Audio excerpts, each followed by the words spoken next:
Welcome back to Ribbon Candy Hooking. I'm Deanna. It is great to see you.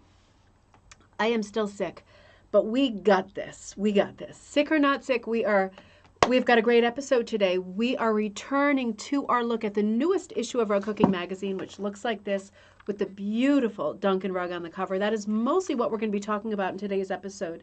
This is the Rug Cooking Magazine issue volume, September, October 2022. That's where we are in our lives, in the world. So we're going to be specifically looking at that issue today and looking at the Duncan rugs. Great story there, great backstory, and some beautiful images. If you don't subscribe to Rug Cooking Magazine, you should. There is a lot of eye candy in here. There is a lot of inspiration and a lot of information. Whether you are a seasoned rug hooker or you're coming at this from the very beginning, it is a great resource for you. Mom, good morning. Yeah, prayers to the people. There are so many people stuck in the way of storms right now. It's crazy, isn't it?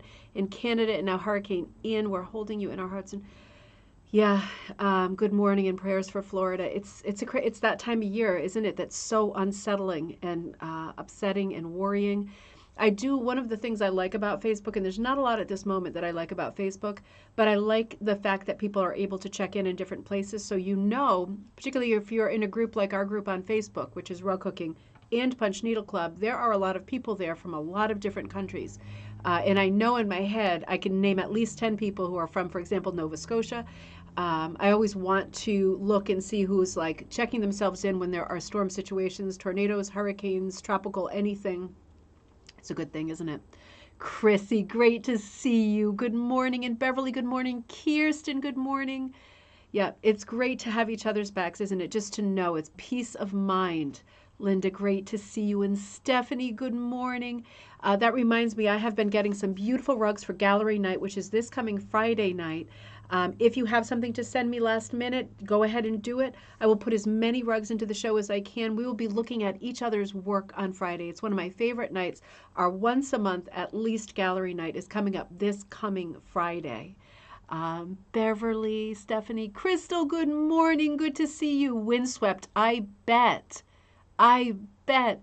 Heidi, good morning in Belgium. Good evening. Goede Eva. Not morning at all. You are at least 6 hours ahead of us. Ryan, great to see you. You're working on your first Proddy rug as you tune in. You are awesome. You are awesome. Linda B, great to see you. Thank you for sending me the rundown on the Hallmark movies, the Christmas Hallmark movies. I got to get that set up. You know, I'm just unraveling. I'm unraveling, and part of it is being sick for such a long time. Not COVID was tested. This is just the kids recycling their ailments to me and me catching them with like, tenfold kind of power because I'm so weak and tired all the time. But thinking about those Hallmark movies coming out is so much fun for me. And when I think about when I was younger and I only watched like Merchant Ivory type movies, right? Very highbrow movies. Things have changed. I really enjoy those Hallmark movies so much. I look forward to them. Karen, great to see you. Good morning. Cindy, good morning. Great to see you. Great to see all my buddies out there. If you are watching new to the show and you are having trouble commenting, I will say I feel your pain. Things change on the internet all the time. Our Our Facebook page changed yesterday evening and no longer allows a banner, so that is tricky. Things are ever changing, moving targets in the world of technology. But what I do know about logging onto Threads is that this is in layman's terms for sure because I don't really understand.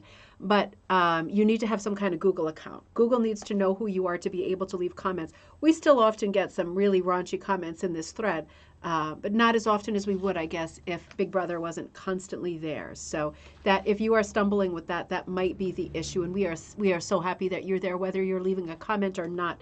Let's get going and look. My mom says Hallmark movies are a wonderful salve when you're not feeling well. Yeah, they are. And the Hallmark movies lately have been fantastic. I have to say, some of these new series I'm enjoying immensely. Let's pick that up. And the first thing, as I said, I want to look at with this issue of Rug Cooking Magazine is the cover article, which is the Duncan rug. The Duncan rug is we're going to look at some examples of it, and then I'll maybe step back and redefine it. But there is a wonderful article in this issue of Rug Cooking Magazine that's called Two Hookers and a Guy Named Duncan. Subtitle, Fascinating Rhythm. Oh, there's a good Gershwin reference. And Geometric Design by Kathleen Harwood and Devin Ryder. Most photography by Chris McDermott. So this is a beautiful article we're about to look at in detail together. Good morning, Lynn. It's great to see you. I'm just going to paraphrase or read from parts of this article. And I'll just start by saying this sort of overarching idea behind this article is that this group of hookers who I know personally from having visited before COVID and trying to get back there again, make the time to carve out and meet the Quabbies who are in, I guess you'd say, well, Massachusetts, but also over into Vermont, right? That's a very small area there. Did a project during COVID working on this rug. It's called the Duncan rug. It's a promo-gown design. It is a very non-traditional promo-gown design. This is one of the most surprising, I think, of her vast bag of tricks. This is one of the ones that surprises me the most and I think has such undefinable appeal. We're going to look at the design of it and talk about this as part of today's episode. But the idea is that this group of people got together, each got a Duncan and hooked it in their own way. So this is something that is always interesting to watch or participate in, but watch from the sidelines too, because looking at different interpretations of the same design gives us sort of unlimited boundaries in terms of inspiration for your next project, how you are going to tackle your next project color-wise, line-wise. There's so many elements to it that when you see apples with apples, right, because these are all the same rug, rather than apples and oranges, sometimes it's easier to be able to help you define what you like about the image, right, what you like about this specific interpretation. Let's see, Jane, great to see you. Karen, great to see you. Sharon, hello from Vancouver, great to see you. Huge welcome. Happy coffee time, Karen. Oh, okay, so let me start by, let me show you one of the images of the Duncans first. I'm going to put this on the screen instead of this because this is not doing too well. I'm going to give you something prettier to look at here, and I hope I've got everything in order because my eyes are kind of crossing a little bit today with craziness. So let's start here because this is the feature rug. And remember, I'm photographing a magazine, right? So it's not like I was boobing it up and just taking crazy photographs out of focus. I'm doing the best I can with the actual magazine. I'm going to read verbatim right now just for the beginning of this, and then I'm going to start moving from part to part because I want you to get a feel for this article. And again, Two Hookers and a Guy Named Duncan by Kathleen Harwood and Devin Ryder. Once upon a time, a naive young hooker took a trip from Pennsylvania to Virginia and met a guy named Duncan. 15 years later, a friend of hers became infatuated with Duncan too. This is their story. And it starts, at a workshop in Virginia, very early in my hooking career, I met Eric Sandberg and fell in love with his rug, Duncan. That is the image that you are looking at here. This is the Duncan rug done by Eric Sandberg of, it looks like Ononcock, Virginia, number 6 and number 8 cut wool on linen, done in 2003. Carrying on with the text, always a sucker for geometrics and a lover of antique quilts, I knew immediately that I had to hook this rug. Eric was charming and generous, and his rug, with its rhythmic movement and scarlet circles, was irresistible. I don't remember how I learned that this was a promo-gown pattern, but before too much time had elapsed, I was hooking it in a workshop with Gail DeFresney. Initially, I found it challenging, my experience causing some frustration. I think we can all identify with that, right? Then I got the hang of hooking the curving outlines, creating the checkerboard pattern, and reinforcing the rhythm of the design with directional hooking. I'm going to pause there and say, when you look at this rug, you can see that directional hooking is a big part of the design here. We're going to look at other examples and we'll see some rugs more than others are leaning back into that directional hooking as the main motif, right? Because this is a repeat pattern. It does have elements of being a quilt design, but it also has elements of being like a basket weave, doesn't it? So there's a lot going on here. I'm going to skip forward a little bit in the article and say, continue the reading. With many years and many rugs later, my friend and fellow hooker, Devin Ryder, was telling our rug social group in Brattleboro, Vermont, about an unlabeled rug by Leda Skelton Ives, 1902 to 1988, seen in an exhibition at the University of Connecticut. She could not get this rug out of her mind. Logically assuming it to be an original Ives design, she had drawn a copy on linen with plans to hook it, but when she showed us the photograph, it was the Duncan. Little wonder it did not occur to her that it was a McGowan pattern. It's atypical of what we associate with McGowan. I'm going to come back to you for a minute, and I want to just continue this thought, and then we're going to go deeper into this. Unfortunately, the history of the Duncan design, and even its name, is murky. Its number in the McGowan system is 809, telling us it is from the 1970s and not earlier, as it might appear to be. But no more information is available. Eric Sandberg told us he felt it was Pearl's interpretation of a log cabin quilt design, leading him to his choice of a hit-or-miss palette in the traditional red for the circles. Let's come back for just a second. So look at the way that this is hooked. Oh, Whitney, great to see you. Oh, that's okay. I've been scattered all over the place. I'm not surprised. I've been all over the place. I'm a moving target lately. Oh, giving your body a break for some. Oh, I'm so glad. I'm so glad that you're feeling better. I'm so glad. Joined Planet Fitness. Hey, I've been trying to do it at the gym too. It is not easy. It is not fun. Good for you. That's great. So when we say that this is like playing on the idea of a log cabin quilt, the main thing I want you to look at here, of course, is the repeat of the squares, but the red centers. And the reason that the red centers are identified with the log cabin quilt, for those of you who are not quilters or not up sort of on your quilting history and lore, the original idea between the log cabin, right? I'm going to show you a picture of what a log cabin block looks like that I just drew. And it is a very geometric repeat design. It's one of the classic quilting designs. It works like this. And you are bringing in lines like this to not quite meet until you get the real epicenter. And in this little epicenter, the idea is that sort of the home fires are burning, and it would be very, very typical to make that center in red. That is a very typical log cabin design. But do you know something that happened? If you are a quilter, you might be aware of this. Do you know something that happened in the 70s, 80s that was design-wise very, very interesting, because it was a play on a style that was more common, that emerged much earlier in the century, more toward the mid-century.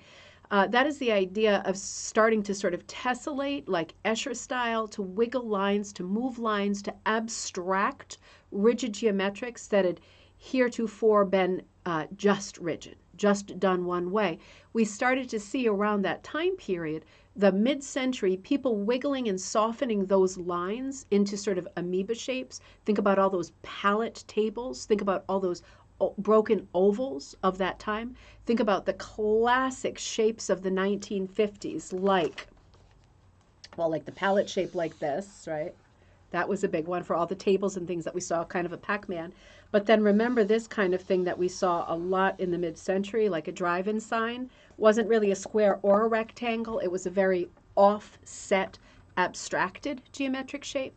Well, we see a lot of this in the late 70s, 80s in terms of quilting designs too, because during that time we went from this kind of very rigid geometric, one interpretation, right, to what we now refer to as the crazy quilt geometric, which was done. This is the same log cabin, so let's do it together and look at how this works, right? Something like this, where you're coming in at different angles and you're still doing your log cabin kind of formation, but you see how you're wiggling the lines to be not exactly a log cabin. You might still want that red center, but you're wiggling the lines. This becomes really an interesting sort of variety during this time. So what else happens during this time? Well, the Duncan rug happens during this time. So that is interesting because it's basically a log cabin or geometric checkerboard or basket weave design. These are things that were not new, that has been morphed and wiggled into something that is a bit more abstract, making it super exciting to think about, talk about, look at, and to play with. So let's look at more examples of that. Sharon, good to see you. Oh, thank you, by my lovely necklace. It's one of these lightweight, like cork neck. This is from the 80s too. I got this at an antique store, but I had one just like it in the 80s. That's why I had to buy it again. Thank you. Oh, yep. I put one of these, boop. It's like backwards and in reverse. One of these Day of the Dead pumpkins behind me because I have my class coming up, not this coming weekend, the following weekend in Madison, Connecticut, where we're hooking, second year in a row, these Day of the Dead pumpkins. I'm not such a fan of skulls for myself, but I really love the pumpkin, so I have like 10 or 12 designs. I think this is Days of Wine and Roses, done in this style. So I'll be live not this coming weekend, but the following weekend. To do that, if you're anywhere near me, this is also available on the Ribbon Candy Hooking shameless plug website. You can get that as a kit or as a standalone pattern. Somebody this week bought a bunch of them, so that was exciting to ship that order because I can't wait to see if they're going to be pieced together and framed the way that mine is. Jennifer, thank you so much. I'll just show you this close up since you brought it up, and then we'll return to our commentary. Sometimes people say, what do I do with a shaped pattern like a pumpkin shape, right? Maybe I don't want to do it as a pumpkin shape. Well, sometimes I don't do it that way either. I'm not a huge fan of three-dimensional hooking for myself. So sometimes what I do is I hook it like this, and then I just hook the background. And I drop it into a nice old crapped up frame like this, right? Nice antique frame that otherwise is going to hit the garbage bin. And Bob's your uncle, right? Bob's your uncle, right, Jane? British expression. All right, so let's look at some more of these ideas for Duncans because these are all phenomenal. The only one we've looked at so far is Eric Sandberg's, and this is Eric Sandberg. So let's move on and look at some of the other ones that came out of this amazing challenge, right? All of this beauty, all of these Duncans. So here we have, let me find, okay, this is the one. So Devin, this is Devin Ryder. So Devin is from Greenfield, Massachusetts, number 8 cut wool on linen. So this is a primitive cut. Again, I'm sorry the photography is not perfect as it deserves to be. Thank you, Sharon. It's always fun to find an antique frame and something to do with it. And when you do, I'm coming right back, when you do this idea of framing like this, if you find a frame like this and the glass is busted out of it already, even better, because you don't want the glass, because kind of gases and condensation is going to build up between your warm wool, all those mushy loops, and the glass. So you really don't want the glass to be there. It's better if it's not. If you can find frames that you like this, and then you find patterns, you just put the thing in the frame, the pattern in the frame, get your Sharpie, draw where that edge is going to hit, and just hook to the edge. You can always fool with it later and pull a couple of loops out, but just hook to the edge, pop it in your frame. You can masking tape it to the back or whatever. I can't remember what I did. I think I sealed it up. Yeah, I sealed it up in the back, but I think I just masking taped it. It's a very easy thing to do. Very easy way to display your work. Devin, this is so over the top. It's so pretty. Devin's love affair with Duncan started this whole project. She says her rug is all about the colors, but it's also about the prominent double borders that accentuate the rhythm of the design and the impact of the irregular center rounds. Using the checkerboard approach, she discarded an early green and peach color plan in favor of this very original opaly purple, violet, and green rug. I like the opaly. It does have a feeling of opal. All the wool came from her stash. I'm going to change my glasses. I'm having trouble seeing again. I absolutely love the color planning on this. I think I took a closer upper, and I'm hoping I did so that we can look a little bit closer at the colors. I did. See, I'm not that sick. I really love the color changes here. You can see with this particular version that directional hooking is still a thing. It's less prominent than in Eric's Duncan, but it's still there. I think making the point, and let's come back to the larger picture, of the double borders is a big deal. Because coming from here to here, you can see those double borders are really emphasizing the movement. And the fact that they are done in a color that really stands out, right, the purple against the green, is really helping you to see the crisp points and edges, the way that these squares are pulled into this odd irregular shape, and that is the design of the rug. Now, the word checkerboard keeps coming up. With a pattern like this, you don't have to hook it like a checkerboard, do you? You can, but you don't have to. It's very effective when you do, because with a pattern like this, it is a repeat, it is stable, but it's made less stable because of the abstraction of the geometric.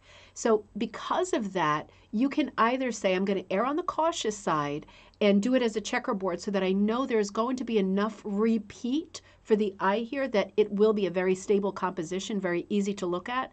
Or you could, the pendulum can swing way to the other side and you can say, you know what, I'm going to Paul Clay it. I'm going to do it crazy. I'm going to do it. You could do it checkerboard or not, is my point. It's got to be the way that you like it. It's got to be the colors that you like. And if you do work yourself into a corner where you find that you're working with peach and green, the earlier version, and it's not working and you want to switch to oval, that it's a good time to do it, right? It has got to be the way that you want it. When you spend this much time, this many sort of pieces of wool, your resources equals money.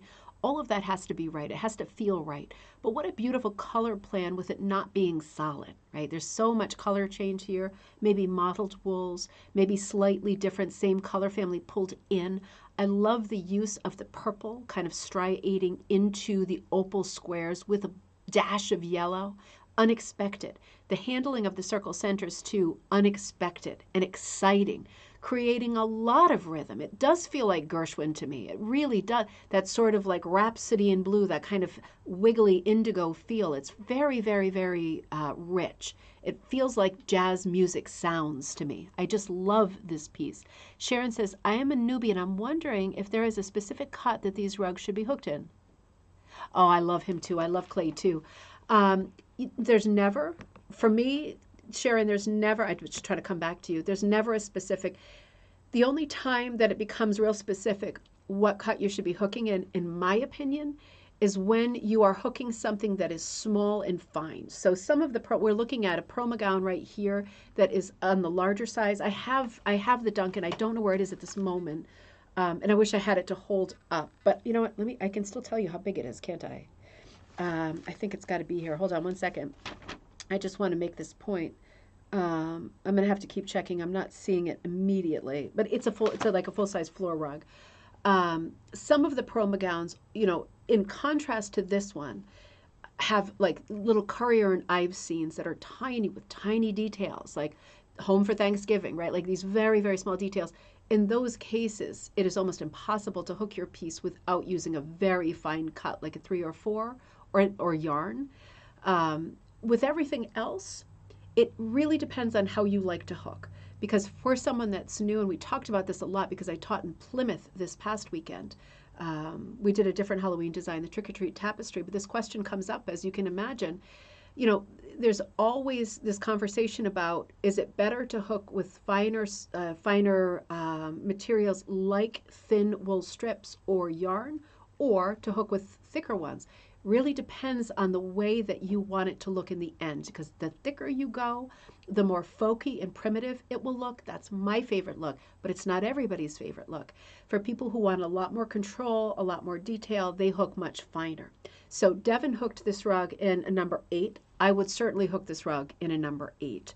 But there are going to be other people who hooked it much finer, I'm sure, and there is no right way. When you are hooking finer, of course, it's going to take a little bit longer because you've got a lot more pieces to put in. That's just sort of the common sense part, but you get a lot more detail. And if what you're looking at is a lot more detail for that piece, then that's what you want to do. But if, you know, for me, using a wider cut, a primitive 8 or even higher, 9, 10, or ripped, that kind of feel for me, that big wide strip, speaks to me of like antique rugs, right? That always gets me right in the heartstrings. So when I think of a larger cut like that, I think traditional, I think antique-y, old school, but I also think lots of movement, because the wider your strip is, the more visible your directional hooking will be. When you're working in a strip that is so narrow that it is like a piece of angel hair pasta or a single piece of thread, you don't really get a feel for the directional hooking. I'm speaking in generalities, of course. Wait a minute, just give me 1 second, wet the whistle. Man, I gotta feel better soon. This is the second week of being sick here. But it really depends on the feel that you're going for. The wider your strip, the more you see that direction. You see that strip real good running through the piece. And in a case like a checkerboard design like Devin's, let me come back to that, you really get a feel for the flow. So in my opinion, this rug really suits a larger cut, but people get used to working in the cut they've always worked in and are comfortable with, so that's a factor too. Comfort is a factor too. This is another great example. This is by Lita Skilton Ives. And again, we mentioned her earlier. same design. This was mentioned earlier in the article when I was reading straight from it. 1902 to 1988. She was from Western Connecticut. Lita's Duncan is different from all the rest and challenging to characterize. It appears to be random yet suggests an organization of the squares. The palette is unified by the olivey gray, green, brown that both outlines the blocks and figures in many of them.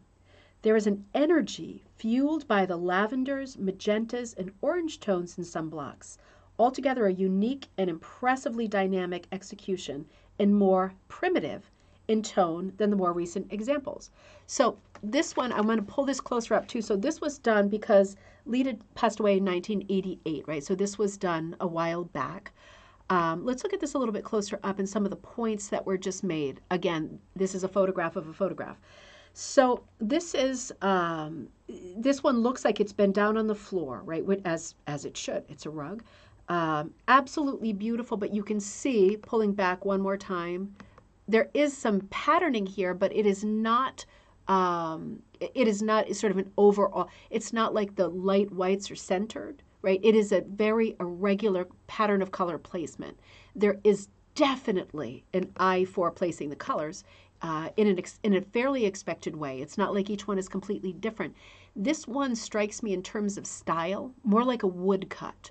The way that the white is kind of overpowering the slashes of dark in each compartment is very reminiscent of a woodcut that has been stamped quite a few times. It has this beautiful, worn and mellow feel to it, but you can see in the close-up that there are light blocks, there are olivey drab khaki blocks, there are lavender blocks, red, magenta, and here we go with that basic principle of color placement where you want to think about that classic DLDB, dark, light, dull, bright.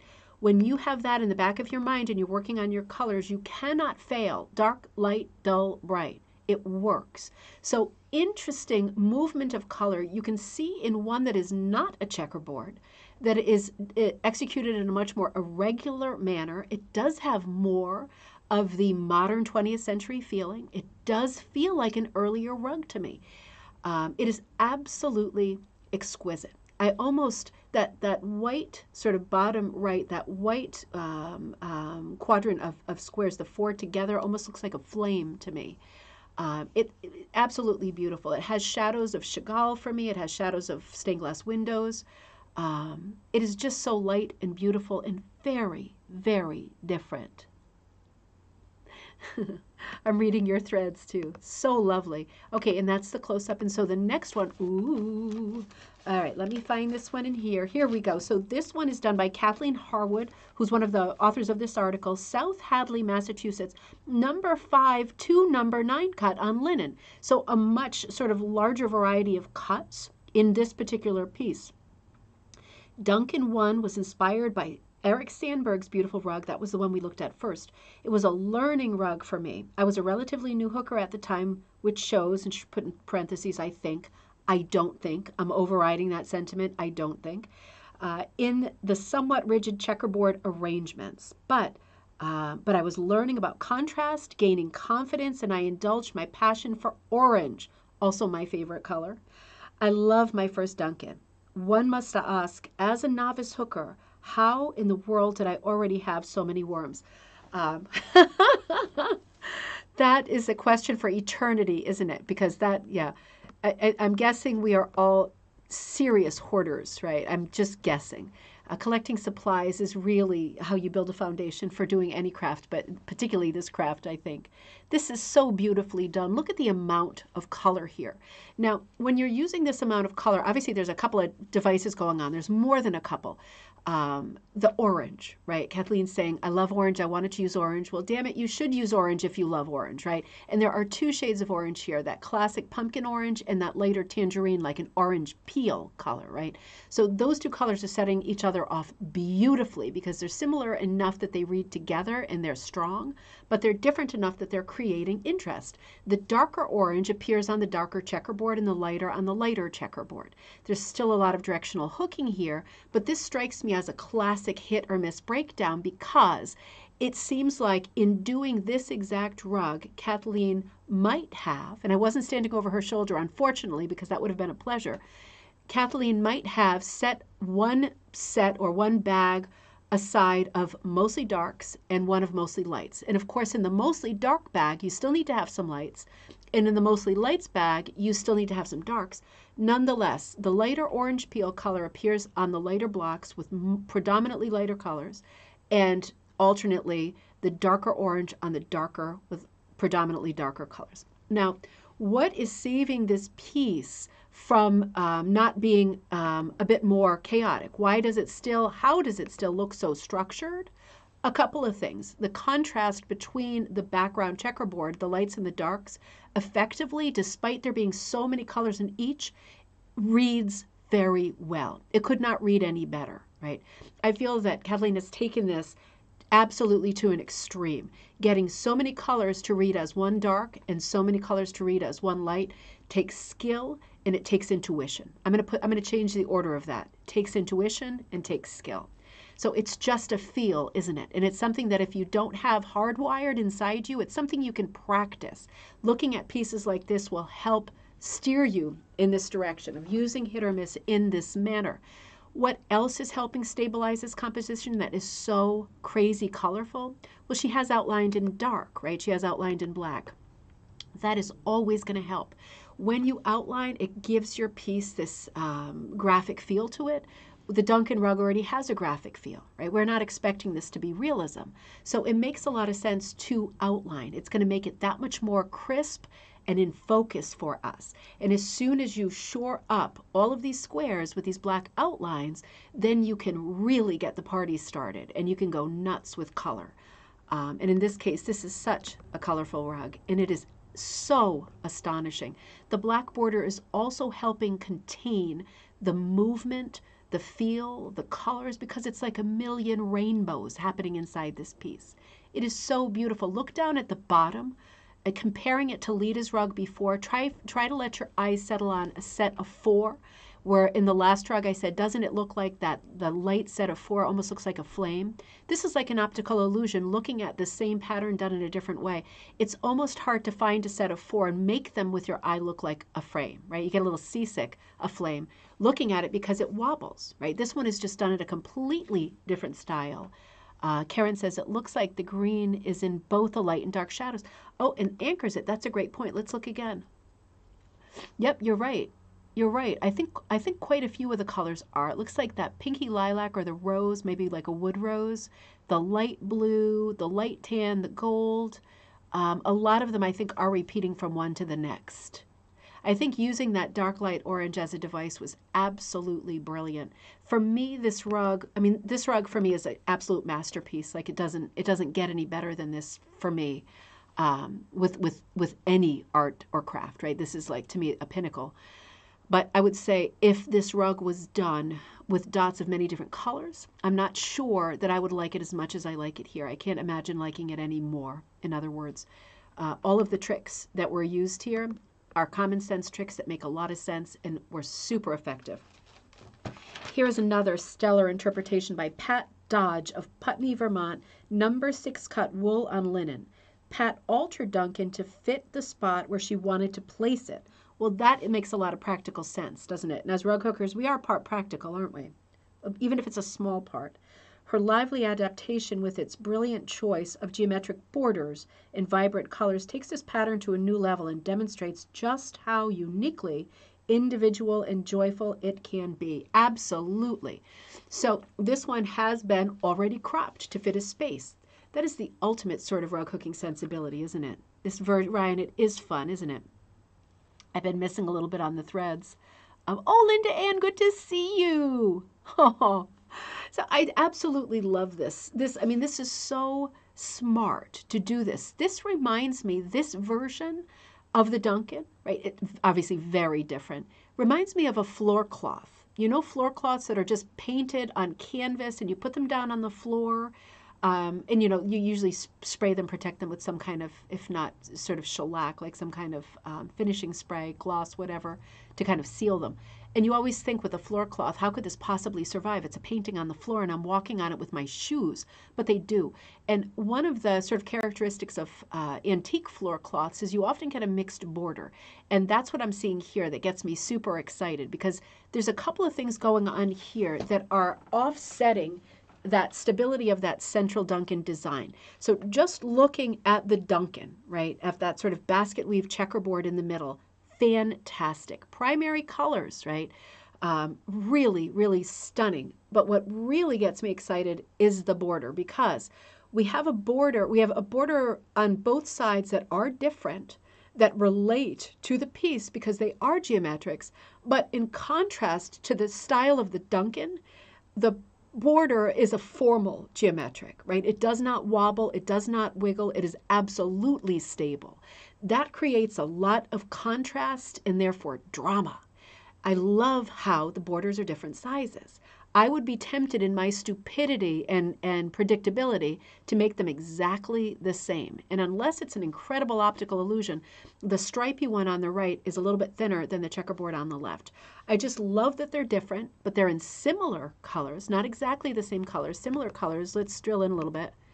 Really lush and pretty.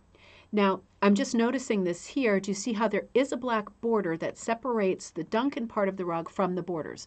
So we're seeing that stripe going down both sides. That is helping, isn't it? That really is helping definition. Really smart. Looking at it a little bit closer, I love how right up against that black line, there are those sort of cadmium, tomato red centers. The dots continue a little bit lighter, but they continue in halves right up to that line. I think that is so smart, because if we look at it from a little bit of a distance again and back off, it is like there are these embedded dots in there. It continues the pattern right out. Your eye knows how to read that automatically. You know, I've said this before, and for me, I am not a fan of primary colors, but these colors are striking me so, so, so well. And I think it's because they're a little off color. The yellow is a pretty classic bright, right? It's got more toward the sunshiny, more toward the sunflower, right? And the blue is a little off blue. It's headed more toward indigo. Interesting for me. And the red, there's so many reds. It's like, pick the one you like the most. Again, it's not your head-on primary red. So for me, I'm loving this because these three primary colors, right, although they're representing the holy trinity of color here, they really are offbeat and different. And for that reason, just jazzy and funky, right? Super, super funky rug. These are all masterpieces. It's just going to be a case of never numbering them in order of how you love them, right? Just which one strikes you at that moment. Dawn, great to see you. Good for you. You're on the treadmill. The theme today is exercise, I think, right? And Duncan rugs. Obviously, Duncan rugs and then exercise. Linda Ann says, I like how the borders give an illusion of the rug sitting on old floor tiles. Let's look at that again. I want to see what you mean there. Super fun. Okay, yeah, wait a minute. Let me come back. Oh, I see what you mean. That is cool. That is cool. Just patterns. You know, it's like this has a real 80s, well, more like 90s feel to me. It looks like it could have been like a record cover for Duran Duran, something like that. The energy, or a Swatch watch, right? It could have been the face of a Swatch watch, that kind of thing.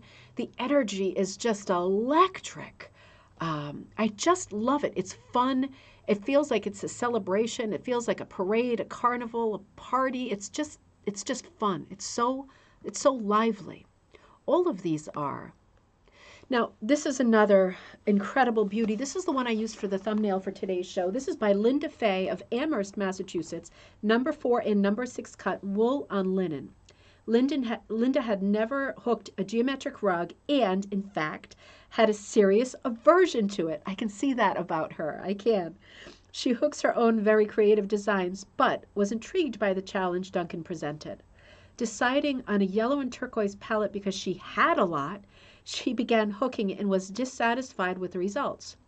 Cooking the yellows and blues separately to blend made things much more harmonious, and she persevered. Adding the purple circles made her like it better. Now that is funny because look at how many purple circles there are. I think there are only 2 in this composition. I can see how she would like something that was very irregular. I'm gonna continue. She has a rug that her daughter loves, and now she has ticked off the geometric box. So, it's always good to work outside your comfort zone. Why is hold on one second. It says my battery is low. That means my plug is not in. Hang on. Oh, my plug fell out. Fantastic. There we go. Jiminy Cricket, I'll tell you. Come on, Murphy, hit me with another one. Linda's rug. This has for me such a strong sort of Van Gogh feel.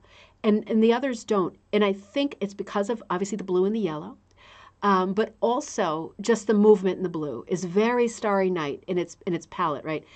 So it sounds like what she did was start hooking and hate the colors. And I think that this is something that we can all identify with. And we talk about this a little bit. I'm not going to hit it too hard right now, but we talk about this a little bit. And sometimes it does make sense too. Even if you are not a dyer and you are not interested in using chemical dyes or natural dyes to change the color of your material, it is sometimes a good idea to make what Edith O'Neill, Red House, right, called stone soup, where you are taking your material, putting it into a pot. Now, remember that when you are even doing this kind of experiment, this is just a safety aside, dyes that are present in clothing, any kind of garment dyes, are not okay for food stuff, right? They're not the same as food dyes. So you would not want to use a regular pan, just as a disclaimer, even if you're doing this kind of experiment, because garment dyes are different. Clothing dyes are different, and wools usually fall into that category, and certainly milled wools. Anyway, so it is not a bad idea to take a pot that you're not going to eat out of and put your water in. If you have synthropol, you can put a little synthropol in to loosen up the color. That will help sort of get the thing going. But when you put all your material into one pot, some of the color usually comes away from it, and the other bits of material in there, even though they are all different colors, leach that material and absorb it. And that is sometimes referred to as marrying your colors by putting them all together in one pot. Now, if you were to dump on top a little bit of dye, even a few grains of dye of a specific color, you would be marrying the entire pot because they would all have that one color in common. You could also do it just if black chestnuts fall off your tree or your neighbor's tree, you could put those in there and change the color that way, marry your colors that way. But it is a fun thing to think about, being able to shift your colors. Just pull them out of the rug if you've had it and put the worms in a pot. Try to shift your colors in these sort of common sense, easy ways so that you can get a palette that you are more happy with, right? Dawn says, I love, love, love. Oh, the jack-o'-lantern. Oh, funny. Lynn says, I see this rug in a child's play corner. Absolutely a daycare. It is so lively, so much fun. I love the 2 purple circles, and I love the lime green, right? This kind of deep purple, I was just listening to that song, that classic jazz song, and the lime and the tomato. For me, those 3 colors are so unexpected. I absolutely love them, and I do love the presence of the 2 purple circles. That means a lot for me, too. And Karen is saying you can marry colors with onion skins. Absolutely. So onion skins will make that pretty like yellow to pinky color. That's a great idea, Karen. That's a great idea because that's something that everybody can get a hold of. Still, if your material is going into the pot, use a pot that you don't eat out of, right? Even though the onion skins are okay, the fabric is not. Ryan says, a challenge like Duncan is so great because you get to see each artist's unique outlook. None of us are the same, and that's the most special. That is the most special. That is the most special. You know, that reminds me, I said this in class this weekend, the class in Plymouth. I'm not going to get this right, but I'll get the sentiment right. I belong to like the quote of the day club, at least one of them, like on Facebook, and they email you like a quote, whatever, every day.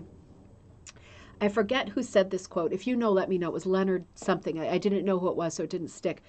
And he said something like, wait a minute, let me get it, let me gather.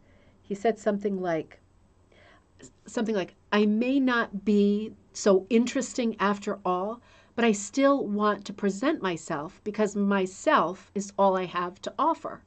And I thought, God, that's the best thing I ever heard.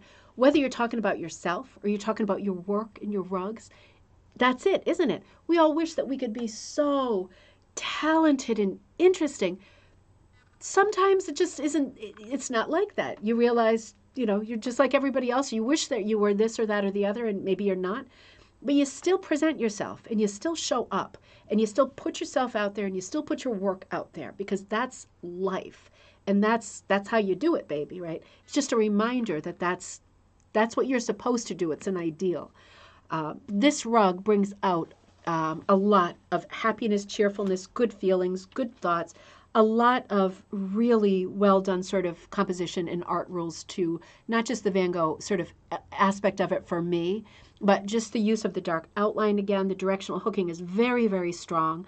Understanding of light versus dark and to be able to wiggle those, like in the earlier rug that we saw too, takes a little bit of practice, but a lot of inherent hardwired skill, right? This is something that you can learn to use colors this way, to make 12 different colors look like yellow, right? This is something that you can learn. It is a beautiful quote. I know it just choked me up, Mom. I choke myself up so extra easily when I'm not feeling well. Just emotions are right on the edge. You know what I mean? Oh, dear. Linda, I love this piece. It is so, so, so beautiful. Did we look at a close-up of this one? I think we did, but let's come closer one more time before I move on to the next one. We're probably not going to get to all the Duncans today. I run my mouth too much, and then we get quite late. I'm not sure I did show a close-up of this. This is really lovely. Lynn says, we are who we are, and that's what makes us special. We are all special. We are all unique. Our work is all special and unique, and it all should come forward. You should present everything that you can about yourself and step out of your comfort zone and present a little more than you're comfortable with, because we will love it. I promise we would love it. Sharon says, could you say something about the differences between hooking wool strips versus hooking with yarn? I'm looking at the GOGH in Friends Graffiti, and the artist used both. Okay, let's do that right now. So hooking with yarn and hooking with wool strips, it is going to be the same thing. It's still going to be hooking. There are a couple things that are different between these two. I'm just going to say mediums, even though they're probably both wool. One of the benefits for me in hooking with yarn, so the class I taught in Plymouth this weekend was hooking with yarn. One of the benefits in teaching hooking with yarn, particularly for beginners, from my point of view, is that when you are hooking, let's go here first, with wool strips, the wider they are, the larger the chance, on a practical level, the larger the chance that a beginner is going to accidentally twist the loop every time they pull it up. Chance of that happening, 100%, right? Chance of snow inside a snow globe, 100%. It's one of those. So knowing that, sometimes when you watch someone who's just beginning to get the feeling of pulling up loops and they're twisting every one as they go, they get into that mindset that we all get into. Oh, this is not for me. What is wrong with me? I can't do this, right? There's something wrong with me. I can't do this. It's not like that, is it? It's a technical problem. It's something technical that your hand, your brain, and your hand will work in tandem, hopefully sooner rather than later. But just in case it's later, you have to be prepared to be frustrated in the meantime. And pulling up twisted loops can be one of the most frustrating things for people as hookers. When you're hooking with yarn, that doesn't happen, because if you can picture it, you're pulling up a dit dot, like the head of a piece of yarn. It's cylindrical. It comes up as a dit dot. It doesn't come up as a little a little rectangle, right, that has a shape and a direction and might look twisted and inside out.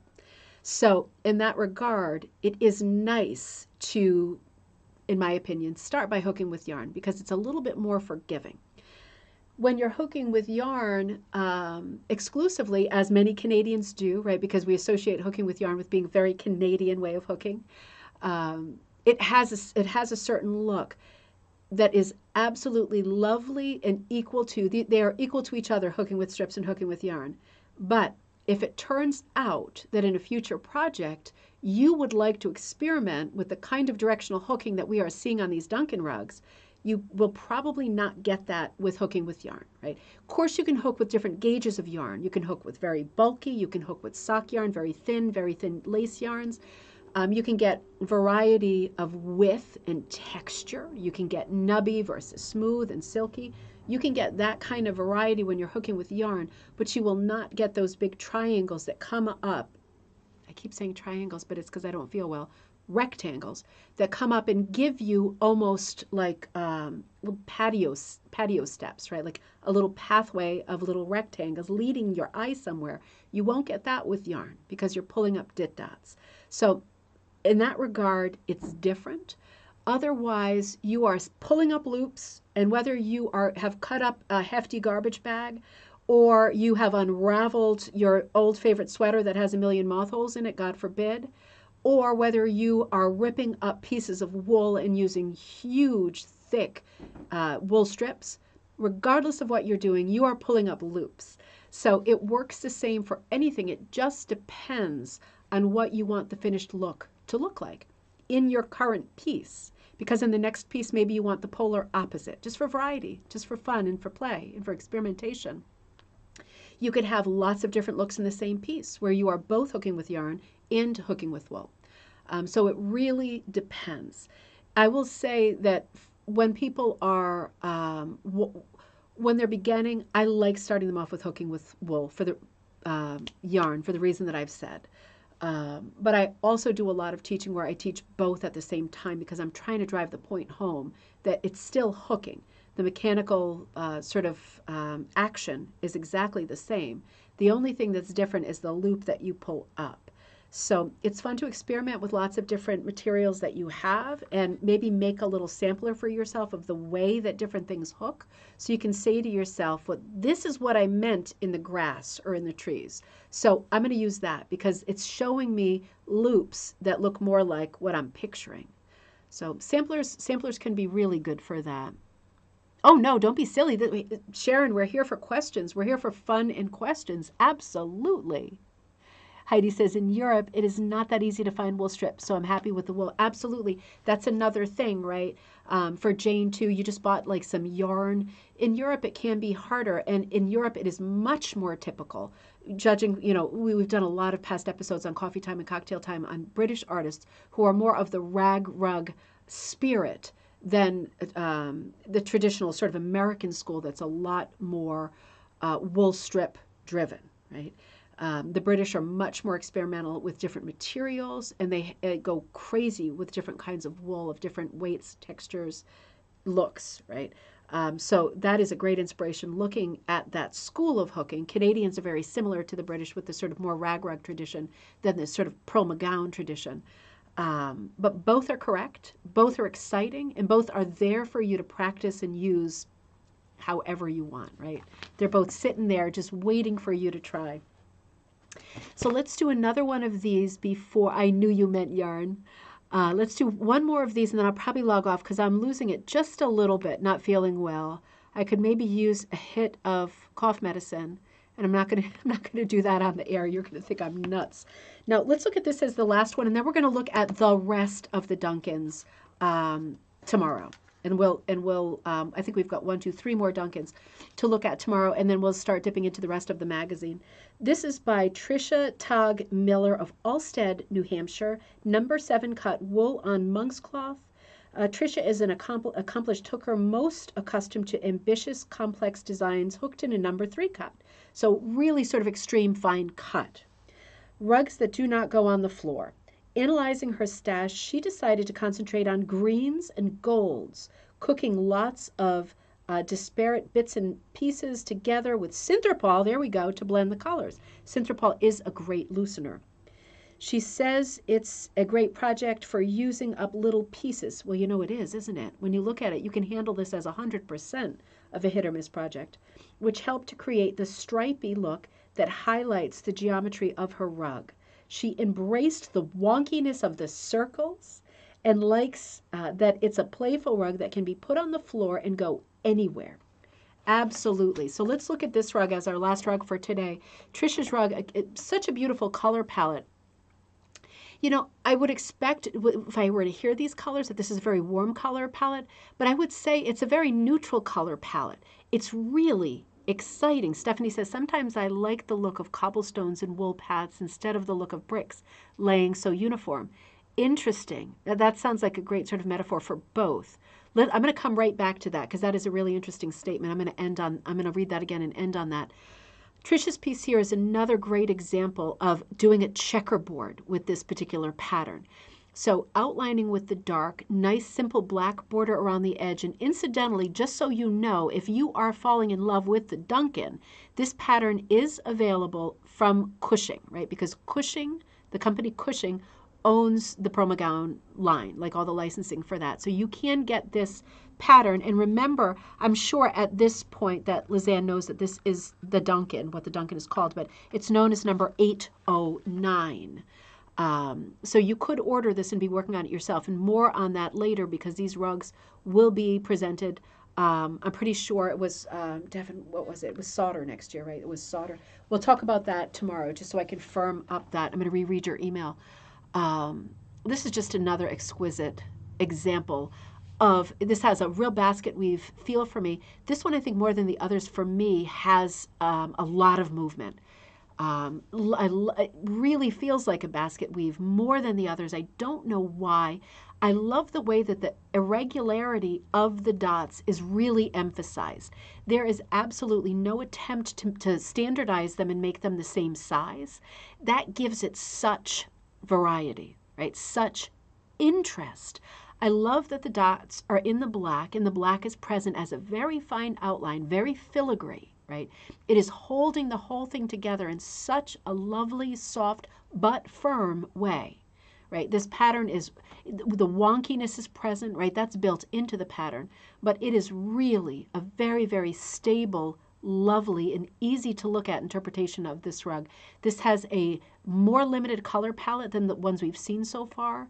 This looks like such a sort of modern take on this to me. The color planning is very, very forefront to this particular interpretation, to Trisha's. It's absolutely a beautiful rug. Beautiful, beautiful soft colors. Let's look closer at the colors. This is maybe a little more golden than it should be because of my photography. If you're wondering technically what makes sense here, I'm noticing that most people hooking this rug are doing the dot in the center of each motif and going around it. I think that makes a lot of sense because all of those ends, you know, you're always leaving your tails up. All of those ends are ending on a solid color and not ending at the center, making the center dot really sort of ratty looking. It's a very controlled way of controlling that color. And it creates a bit of a haze. You know, if you were to look at the sun, which of course you're not supposed to, there'd be almost an invisible haze around the edge of it. It's doing that with your eye here, having that one row of loops hooked around each of the dots. Really, really interesting. But so much movement in this piece. Who knew that stretching a geometric in this way could get you here, right? The odd size dots do add so much movement. Let's pull back one more in Trisha's and look one more time. Looking at these rugs, I mean, it gives me so much inspiration. I've had so many ideas just looking at them. And again, comparing apples to apples is very helpful, isn't it? In sort of crystallizing what you like, or what at least what you would like to do now or next. Really, really cool. I'm so excited to hook my Duncan now. I have an idea just from looking at these that I want to try. You know, and this isn't the idea, but this is another idea. If you look at these squares, you know, the one that we saw by Lita, it broke it down into different compartments. I wonder how far you could go with that idea too. Most of these are done in checkerboard. Trisha, this is absolutely beautiful. I mean, this is astonishingly beautiful. Ooh, I just noticed at the top right that one of the squares maybe should, one of the squares on the top right you expect to be yellow, but it's actually green. Do you see what I mean at like 1 o'clock way at the top right? I like that. I was just about to click off and my eye went, whoa, something's up. And I drilled in and I saw that that one was not in yellow the way that you would expect it to be. That's what great art does, doesn't it? It brings you to a place where you find that unexpected thing, and it's like finding a little happy breadcrumb.